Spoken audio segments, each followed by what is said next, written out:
happen for this offense to play to the level of its talent? Run the ball, stop the run, and let Aaron be Aaron. Just that simple. Thanks, Brees. Oh, yeah, thank you. I appreciate it.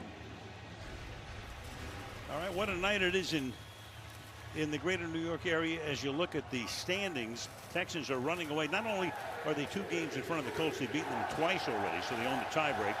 Bills, meanwhile, with a huge lead in the AFC East, and the Jets just trying to scramble back into wild card contention. Jets won the toss, though. The fur. We'll take a look at Stroud and company on this 73-degree night. Yeah, there he is. He's Kaylee, to you. Well, D'Amico, good news to see CJ just back out there, even if it was to take a knee. You told us, though, that Joe Mixon has taken your offense to the next level. What's enabled his success tonight? Yeah, Joe, every night he brings that relentless energy, that passion, the way he runs the ball. It just provides energy to our entire team. We got to keep blocking it well for him, but Joe keeps running. All right, that'll lead us to victory.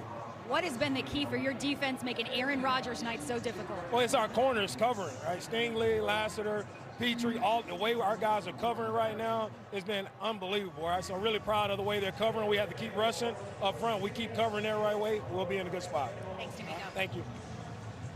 Done a heck of a job in Houston. D'Amico Ryans, his team was up 7-zip. State Farm halftime show on the other side of the break.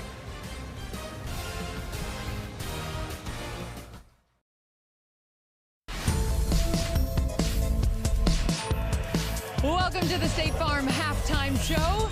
Well, it was a grim first half for Jets fans on Halloween night here in New Jersey. The Texans lead the Jets 7-0. Welcome in, everyone. I'm Carissa Thompson alongside Tony Gonzalez, Ryan Fitzpatrick, Andrew Whitworth, and Richard Sherman.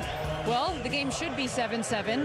Very costly mistake by the rookie Malachi Corley. Yeah, that was inexcusable, honestly. You know, in a game where touchdowns are so hard to come by, and you get one, and you called a great play, which did not happen that often for the Jets, and it opens wide up, and you're going to take it in for the score, and you do this, and you let go of the ball before you cross that goal line. That's inexcusable. It's only his second carry. He's a rookie now. He's going to learn from this. He's going to get better from this. But at the same time, if you're playing alongside him, this is some frustrating stuff right now. This whole offense, defense for the Jets, it's putrid, it's disgusting, it's a train wreck. It's everything you can think of, right? It's a nightmare going on Halloween for these Jets right now. They need to turn around and get better. They got to be better than that. Yeah, they certainly do. And just a pro tip for everybody, if you're handling cayenne peppers, wash your hands thoroughly, please. Because if it gets in your eyes, it's going to affect your performance. And that's kind of what it looks like right now. Aaron Rodgers is 7 for 14 for 32 yards. I think the key coming into this game was let's get the ball out of his hand. This is the first play of the game out of bounds, throwing it to Davante Adams. There's some hesitation there. Again, Davante Adams, they're mixed up. These are the two guys that have great chemistry. Mike Williams on the red line, doesn't connect it. And then here at the end, another one to Davante Adams. This is just an ugly, ugly performance on offense. Out of sync in every single way. On the other side, though, Sherm, Joe Mixon, we talked about the importance of him in the pregame, now 4th straight game with the touchdown. He already has 91 yards in the first half. What are you seeing from him? He's having an all-pro season, CT, and he's running the ball really well. He's a key to their success with these receivers out, and you just see him. He's riding the wave every single time. He looks like a surfer. I don't know if he ever spent time in Hawaii, but you see him running it down and then hopping out of the backside every single time. He's reading his blocks. He's punishing defenders. You're starting to see guys make business decisions out there. Nobody wants to tackle him. He's punishing linebackers, DBs. Everybody can get it. He's the can man. Any man can get it. I love it. I love that. Yeah, so with the Texans able to run the ball, but we saw that the Jets were able to get to C.J. Stroud. Luckily for Texans fans, he was okay after that. But take us further in the highlight bundle and what you're seeing there on that offensive line. Yeah, we talked about it in the pregame. This interior pressure. This is where teams have really been able to hurt them. But here early in the game, you see they bring an external pressure, bringing the DB off the corner. And then here it is, Quentin Williams getting in some action on C.J. Stroud, getting the ball off of him. They recover it. And then right here's our highlight bundle. Quentin Williams just taking the left guard and throwing him into the quarterback. That man has a family. He has a family. You can't be that mean to him. And then you saw at the end of the half there, Solomon Thomas ends up hitting the quarterback as well. Hurt C.J. Stroud. Hopefully he's okay. But that's really where they've struggled in pass protection, is that interior group of the line. Yeah, C.J. Stroud has been sacked the third most by any quarterback in the league. He's got 4 sacks this evening. All right, next week we're kicking off Week 10 with an AFC North battle in Baltimore. Joe Burrow and the Bengals versus Lamar Jackson and the Ravens. It's a rematch of one of the best games of the year. Coverage starts 7 p.m. Eastern with TNF tonight, only on Prime. And as we go to break, a look at the TNF and Espanol broadcasters, Miguel and Rolando, with a beautiful Halloween tribute to our own Fitz. Rolando! Looking good, guys, looking good. We'll be back with more after the break. He didn't dye the beard part. That's why it's not as accurate.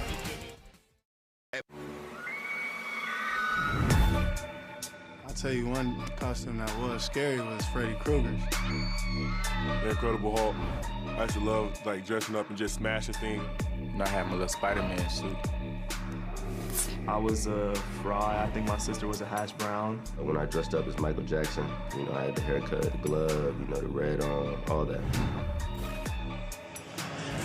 That. Some fun costumes right there from the players and fans tonight have shown up strong. This is a look at the halftime costume contest. Good stuff. Everyone's in the spirit, but all of us are actually going to be dressing up and wearing costumes in the post-game show. I advocated for it at halftime, but I was overruled. If you guys have a great NFL costume and want to be on TV, reply with a picture of your costume, and you may be seen on TNF tonight. Post your photo on X and use the hashtag TNFOnPrime. You might see yourself on television. All right, shifting back to this game. This is the first time the Jets have been shut out in the first half. What do they got to fix? A lot as of right now. I'll tell you that. I think your single-season touchdown record's safe after 8.5 games right now, Vince. I just want to tell you that. 31 touchdowns for my guy right here. But if you talk about the Jets, we got to be able to run the football, we got to be able to throw the football better, and we got to be able to block better. So other than that, offensively, they got everything under control. So I would say for them in this half, let's establish some consistency. Get out here, 3 plays, 4-play drives. We've got to get a drive going. Get some first downs, get some confidence, and get the ball moving. And let's see if the Jets can go put up points. October 6, 2022. We remember where we were? That's when the Colts beat Denver 12-9 in that OT thriller. This has the vibe of that game right now. Don't say that. It's got a chance. I agree, Vice. Got a chance. Oh, hey, America, please. We're going to put costumes on. It's going to be entertaining. Just stick with us. I know the game is a little tough right now. I promise you, it's worth it. Well, it's good news for Texans fans, though. They're 6-1 when leading at halftime, so that's the good news. Coming up after TNF Nightcap, you don't want to miss Superstar Halsey on Amazon Music Live. She's bringing some magic to the stage in L.A., so make sure you stick around after the game. Thanks for watching the State Farm Halftime Show. The second half is next. We will see you guys post-game.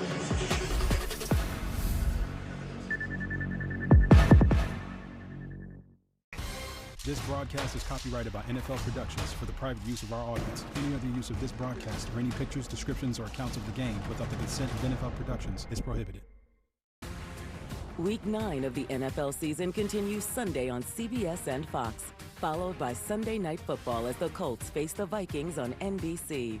And Week 9 concludes with Monday Night Football on ESPN and ABC. Stream games live on your mobile device with NFL Plus.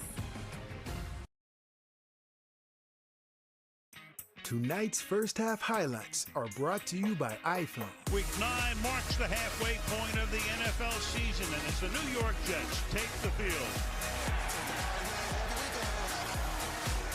It's Halloween night. If you're a Jets fan, you have seen this horror movie before.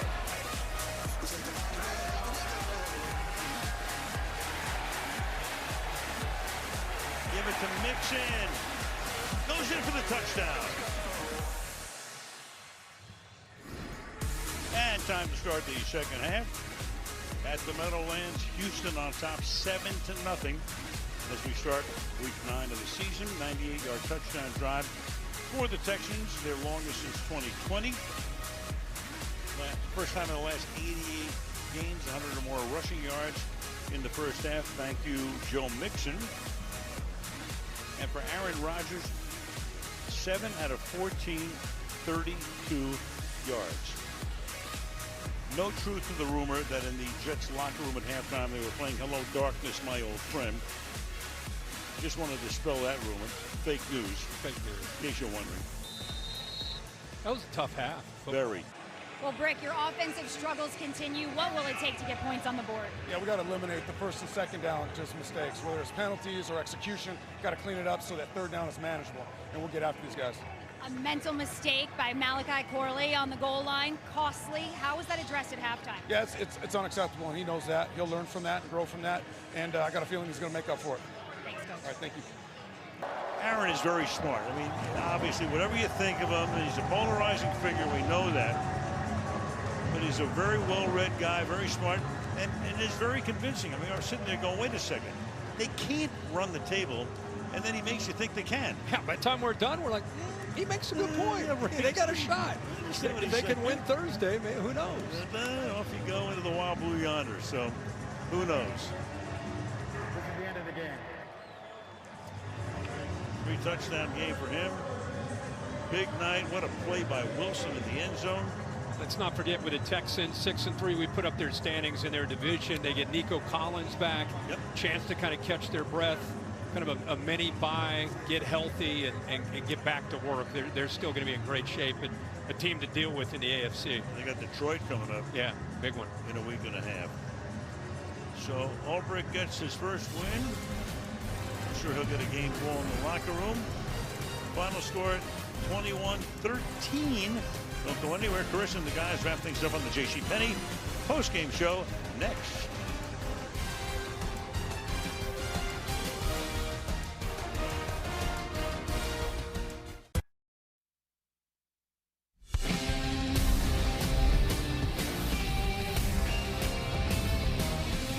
Welcome to the JCPenney post-game show. The Jets' 5-game losing streak is over thanks to 3 Aaron Rodgers touchdown passes in the second half as New York beats Houston 21-13.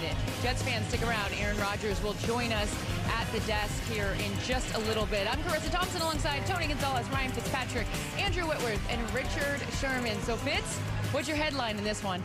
Well, the second half, I mean, we talked about how this game was either going to tank their season or this could catapult them to something else. Momentum is a wonderful thing in the game of football. You saw Aaron getting it going, and that catch by Garrett Wilson. If this season is now saved for the Jets, all these fans are going to remember that catch for a long time. A tale of 2 halves. I mean, 32 yards for this Jets offense, and then you get 3 touchdowns with in the second half.